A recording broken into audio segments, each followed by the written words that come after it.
Good afternoon, Lisa. Good afternoon, Andrew. Well, apparently it's dark outside. Yes. But as we're filming this at 20 to 4... Yeah, it's not. It really isn't. No. But when I say it's dark outside, I mean it's dark outside with William Mervyn and Keith Barron. Mm-hmm. Now, we didn't really know much about this series, did we? It was a recommendation by Simon, wasn't it? Yeah. So we should have known what it was going to be like. A bit odd. Yes. A bit odd and a bit grotesque. Yeah. Because Simon likes this is the things. middle of the 3 series with Mr. Rose in. Yes. So this is 1964 and 1965, 2 series. Yeah. Most of the 1965 series is completely missing. 1964? Most of the 1965 series is yes, completely the next missing. series, yes. Yeah. Yeah, you said it was 65 and 66, actually. Did you I? 64 and 65. Yes. And, the first series, Keith Barron's in it. Yes. And in the second series, Anthony Ainley's in it. Yes. Doing some sort of kung fu in the title sequence for some reason. Yes, it's most bizarre. Yeah, you can see his foot. You can see his foot, But it's weird that Keith Barron's in Enlightenment, Yes. and then in the very next Doctor Who story, Anthony Ainley's in it. Yes, he is. It's weird, the things that come around. But the episode we're looking at is Wake the Dead, from the 31st of January 1964, which has got Patrick Newell, Yes. Mother from the Avengers. From the Avengers, playing a very different part. And looking really young. Yeah, I do you think he looks young? Yeah, It's I only, thought he looked quite young. only a little bit before the Avengers. I so know, it's not but that it's. much. I don't know how old he was at the time, but he certainly looks like he's only in his early 30s. But we open outside the Green Man pub, Yes. don't we? We've been to a Green Man pub in Wimborne. That's very nice. Yes. This one's in London, I believe. It is in London, yes. It's a Granada series, and should also say it also co-stars John Carson and was it Jane? June Bland. Tobin. Tobin, sorry, she's the character's called Bland. Yeah. Getting confused. And they've got a sort of subplot which sort of bubbles along Yes. underneath all the crime, doesn't and it? the John Carson thing, from the next episode, there's going to be an ongoing storyline with John Carson and another actor whose name I've forgotten, but he's in loads of stuff. But Keith Barron's having a bit of a hoo-hoo with with John Carson's affair. lady. Yes. So, yeah, you've got, like, Crime of the Week, but you've also got ongoing plot threads as well, haven't so you? it's quite an unusual police series, really. But outside the Green Man pub, there's a lady, isn't there? Yes. In an alleyway, looking a bit the worse for wear. Yes. And first of all, Patrick Newell comes up with her and has a look in her handbag. Yes. And she's got those... my gran had a bag like that. It's all black leather with a gold clasp on it. I think it was a bag that ladies of a certain age had. Because I say my gran had one up until she died. But then another bloke comes up. Yeah, he gets... Patrick Newell hears a noise, so he goes off and hides, and somebody comes along. And this is Mr. Swallow, who's just come out of prison for the has. umpteenth time. And he takes her handbag. Yeah. And basically sort of takes all the stuff, doesn't he? He does. And we'll find out what was in the handbag in a bit. Yes. But yeah, cut to sort of Keith Barron on the phone. And yes, apparently this woman was a worthy woman. It turns out to be, what was it, Lady Geraldine Mosher. Yeah. But this is after, because he's on the phone and then Mr. Rose comes in, or Detective Chief Inspector Rose, whichever he is at this point. Yeah. But he'll obviously go on to be in the series Mr. Rose. Yeah. I like the way he tries to use hip phrases, like he says, take a butcher's. Yes. And later on he says, your bird as your well. bird, yeah. It's him, Mr. Rose saying it sounds really weird, because William Mervyn is obviously... It's like it's the bishop from All Gas and Cater. Well, not only that, he's quite well-spoken, isn't he? So it just sounds a bit odd. But we see John Carson at home. Yes. And you soon get the impression that all is not well. And that she's she's got a few secrets from him, hasn't she? Yeah. But Swallow's being sort of interviewed for, is it Gerald Sim, isn't it? Yes. And presumably some sort of parole officer. Yeah, he's like a parole officer, or he's trying to find him work. Well, it's like in Public Eye, yeah. Except that he doesn't actually find him any work, and he's not sympathetic. But yeah, he wants to go straight. but there's nothing immediate for him. No. So he sort of goes outside and. She says to him, "Will you wait?" 'Cause she wants to talk to him. Yeah. Because she's gone there. The woman, Alice Brown. Yeah. Yeah. She's a journalist. Yeah. But Patrick Newell's outside, isn't he? Now, how does he know to go outside? Do you think he's followed he's been the following bloke? him, yeah, because he's taken something he wants. Yeah. Which is, I think we know what that is, but we won't say yet. Yeah. But he says it's nearly closing time. Yes. Right? And basically, he offers him a job. Yes. Yeah. And he's a spiritualist. Yeah. Isn't he? Yeah. He's chairman of the British Spiritualist Society, or at least that's what the letters say. Yes. Outside his door. And he says the dead want to help us. And you notice that this episode really suffers from a bit of a noisy, hissy soundtrack. Because the picture's a bit soft on the surviving print, and the soundtrack's not in great condition. No. So you've really got to turn it up sometimes. It's not as bad as there's one later on with a dirty great hair in the gate, isn't there? In probably one. But just be grateful that any copies exist at all. It exists, so it exists and it's watchable. So yeah, but sort of Keith Barron and Mr. Rose are thinking more about Lady Motion. Apparently, she was against drinking, although traces of alcohol. She had alcohol and barbiturates in her system, which killed her. And she's recently been drawing out money from her account. Yes. In sort of £50 and. Yes, which is a lot of money in 1964. Yeah. It's quite a lot of money now, but yeah, it's an awful lot of money. She's had some letters from her husband after he died. Yes. which is a bit weird. Yes. But then you see back at Patrick Newell's, he's searching through Swallow's case, isn't he? And that's the end of part 1. Yes. So I said, what's he doing? Wind it back. I didn't quite see what he'd done. But yeah, Swallow's got a job, according to Gerald Sim. Yes. And I like the bit he's on the phone, and they do a very slow crossfade where he's talking on the phone. And they crossfade it to Patrick Newell with the lady client coming in and stuff. There's some nice camera work on this. Yeah. There's no actual director listed, is there? So there is. Is there? Yes. Well, it wasn't on the episode. Ah, wow. Hang on. When I say there's no director listed, there's no director Written on the by screen. Mark Brandell, directed by Derek Bennett. He did. Right, I'm sure he got a credit. Or maybe he got a credit at the start then. Maybe you blinked and missed it. Maybe I blinked and missed it, yeah. So. But yeah, this lady is taken into Patrick Newell's inner sanctum. Yes. Where he's got a nice hexagonal table that looks like it belongs on the Tomorrow People or something. Yeah. And then you get all the sort of... Well, there's a whistling wind noise, isn't there? Then these sort of curtains go round the room, sort of closing it off. Yeah. Don't they? Yeah. And now we get into... the sort of spiritualist bits. And he starts doing sort of heavy breathing. He does. And then he sort of goes into a bit of a trance or something. Yes. But yeah, I'm reminded of what Dickens says, sort of a concealed tambourine. And, well, you find out a bit later. But, that sort of stuff. But Swallow's being interviewed now, or going to be interviewed now, isn't he? Yes. And he says that's the spirits. But you get this voice like the face from Adam Ant Lives, all done in whispers. In whispers, yeah. And he says, I want to return, help me. And then this old lady just says, pull yourself together, Peter. Yes. Because it turns out to be her son she wants to contact. She thinks it's her son. Yeah. And I love the way she's just totally unsympathetic about the fact that he's dead. She is very unsympathetic that he's dead. It's quite funny. It is. And it sort of completely disarms Patrick Newell's character. Because obviously when people go to see him normally, they're anxious to contact the person that's died. And they want to do anything to help them, and she's completely the other way, isn't she? But so John Carter's missus, I can't remember her name. Was it Alice? Alice takes out a tape recorder. Yes. Quite a nice one, and asks Swallow to tell her about his life. Yeah. I like the fact he says he always has a booze up after leaving prison. Yes.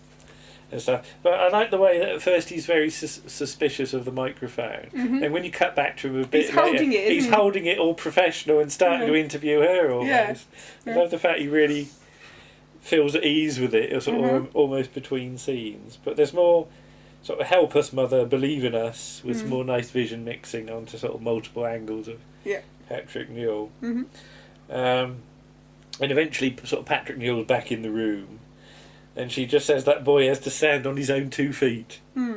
He went to a good public school with no modern pampering, Yes. so you can imagine what that was like. Yes. Lots of healthy sport and things like that. So he doesn't ask for a fee because basically, I think as you say, I think he's not worth his time, is it? Well, he says he doesn't ask a fee because he'll ask for help later on. But she's not prepared to do that. She's prepared to pay a fee. She should have taken a fee because that's the only chance of money he's going to get. So she likes the idea that her son can sort of be present. Yes, he can eavesdrop. And she says there's too much secrecy in the city, so I think she's got some scheme. Yeah, that he can listen in and then tell her stuff. Yeah. Yeah. And she can't stand self-pity, which is caused by idleness, and off she goes. So Swallow's going to get paid £2. Yeah. But he has to change a fiver, and he's got a girt bag of money around his neck under his shirt, hasn't he? So he changes the money. And then you cut back to Patrick Newell and you see he's got some pedals under his desk. Yes, that seems to operate the wind and the curtains and stuff. So he's told to post some letters from the central office.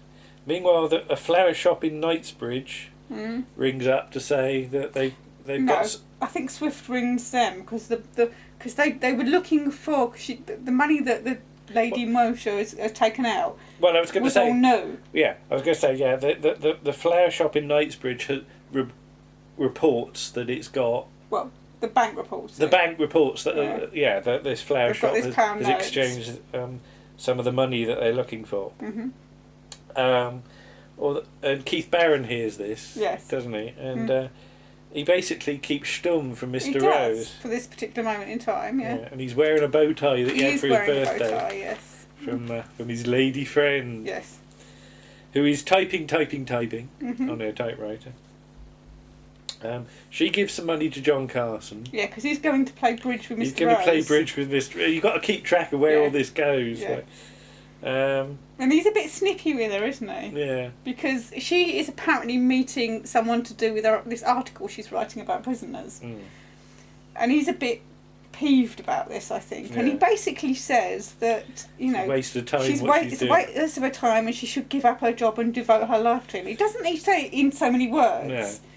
But because he says about Lady... Oh, no, that's later. But yeah, he says... Yeah.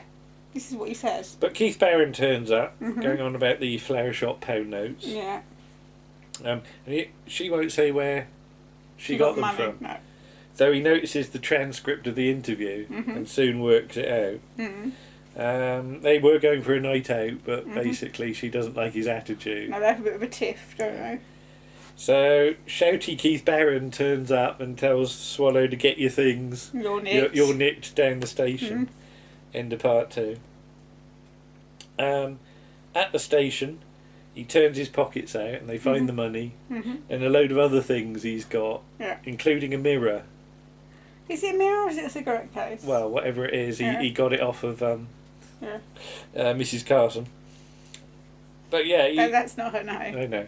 But then there's a note to whom it may concern. It turns out to be a suicide note. Apparently.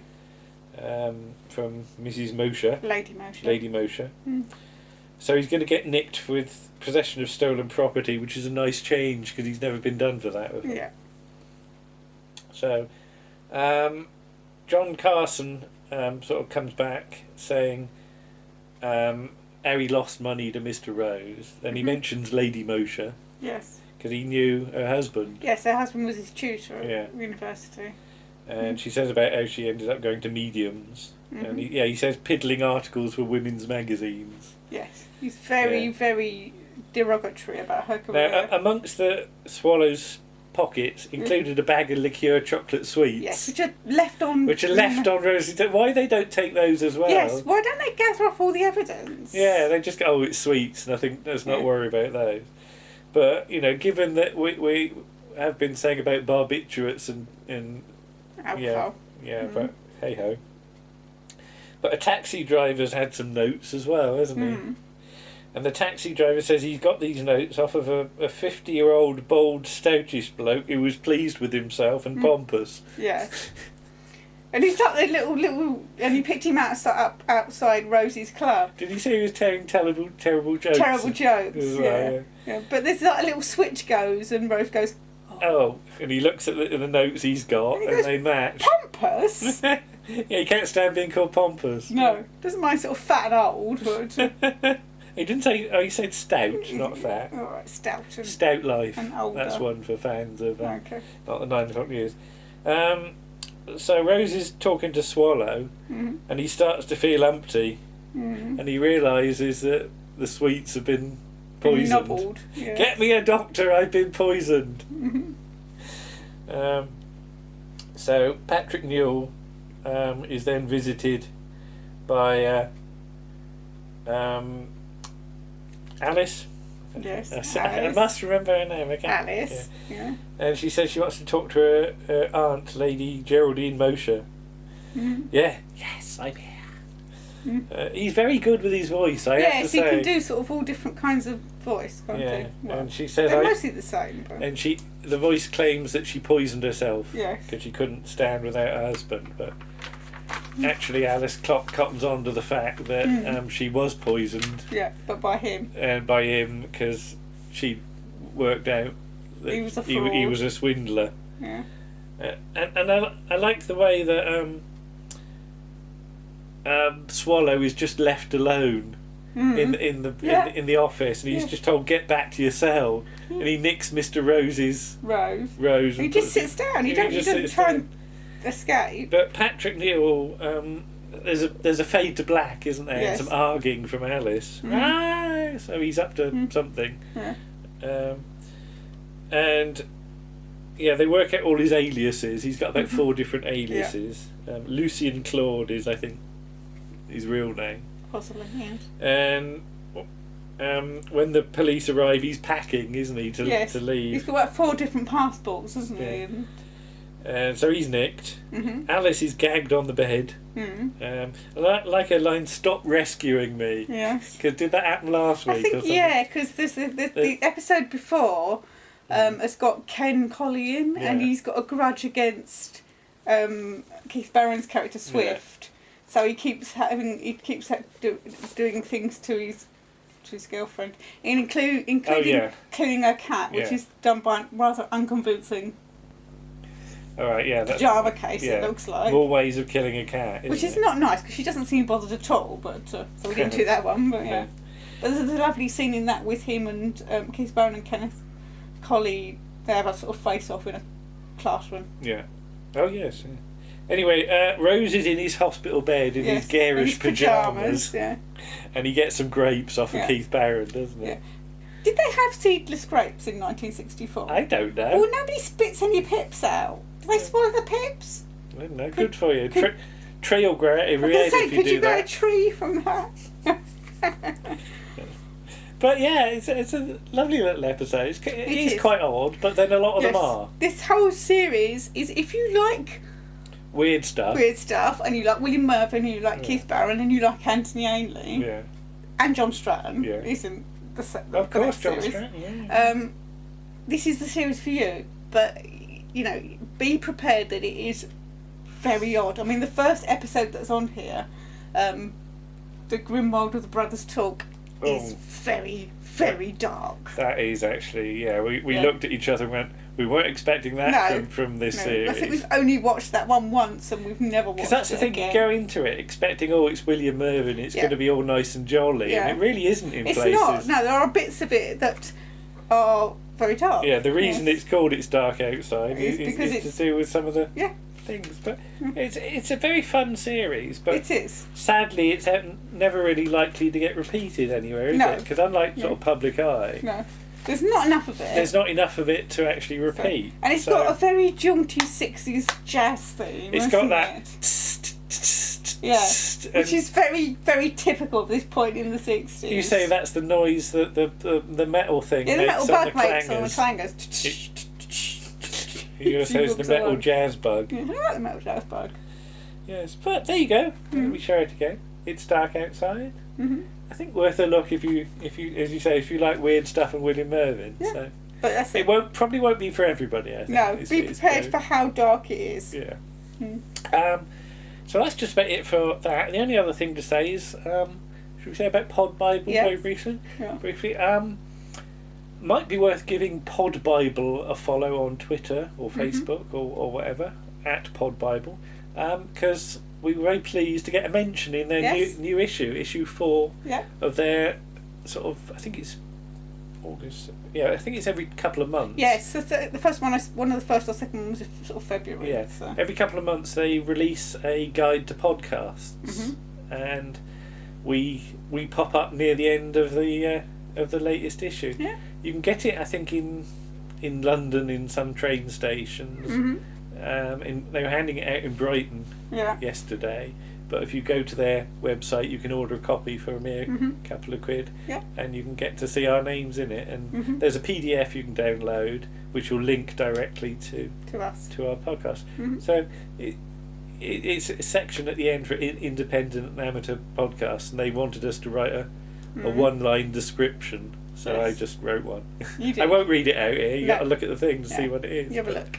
But I was very pleased, and I didn't want to say that we'd done it, because I didn't know whether we were actually going to make it in the final version of the issue. You never know these things. But I just looked earlier today and went, "Oh, we're in there! Hooray!" So thank you, Pod Bible. And, yes. We've retweeted them on our on our Twitter, so you should be able to find them. So it's always good to publicise each other, isn't it? It is. So hurrah! Okay, we'll see you again then. Okay. Bye-bye. Bye.